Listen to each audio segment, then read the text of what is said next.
That question and talk more about this massive rally with Wells Fargo Investment Institute Senior Global Market Strategist Scott Wren. Scott, thanks for joining us.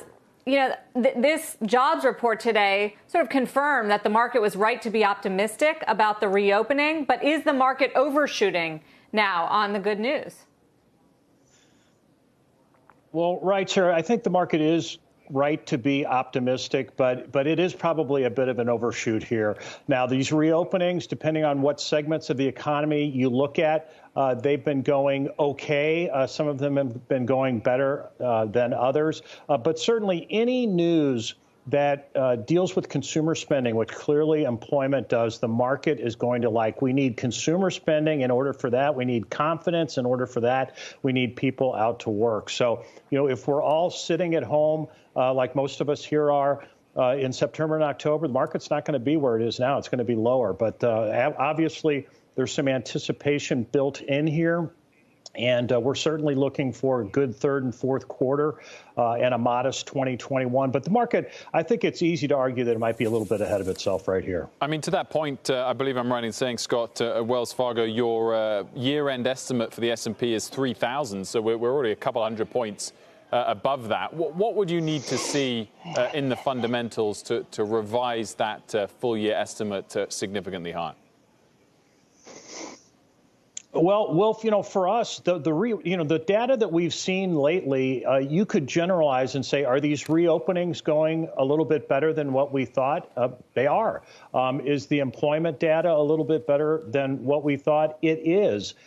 So those are the kinds of things that I think are driving it. If we look at some high frequency economic indicators, you know, we're looking for a little bit over 7% spring back or bounce back in the third quarter. That might be a little low. So, you know, we're looking for a loss of contraction of 5.5% this year. I think that's pretty much in the ballpark. But I think the bottom line for us is things are looking at least very short term here, like we may have been a little bit too conservative. But, you know, we feel comfortable that at some point here, there'll be a little bit of a pullback. But as Mike pointed out, I mean, 3130, you know, as I looked at the charts, that was a big level. We've blown through a number of technical resistance points. So the market wants to hear good news. We've heard some good news. But, you know, certainly after a 40+% run, you could expect a little bit of give back here and some sideways trading.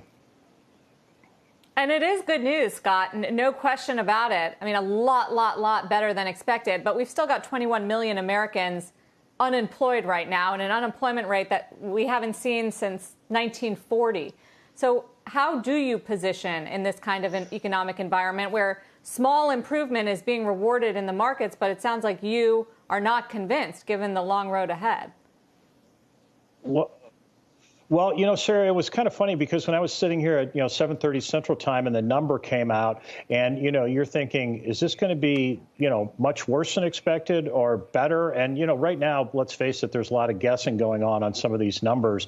And when that number came in, I mean, I was just, wow, this is a pretty unbelievable number relative to the consensus, which you could probably throw out the consensus number out the window on most of these numbers these days. But, for us, we've liked technology. We've liked the consumer discretionary sector. We like communication services. We've liked financials in that position. Sometimes we've looked very smart and other times we haven't looked very smart. And that position's working a little better now. We also like healthcare. So, for us, we want to play this recovery. The market seems to think that it's coming along a little bit faster than what we initially expected. But nonetheless, I think those are the right sectors to be in as we look out over the next 12 months or through the end of 2021. Not what's working today, Scott. Energy, financials, and industrials are on top. Scott Wren, thank you for joining us. No, today is not.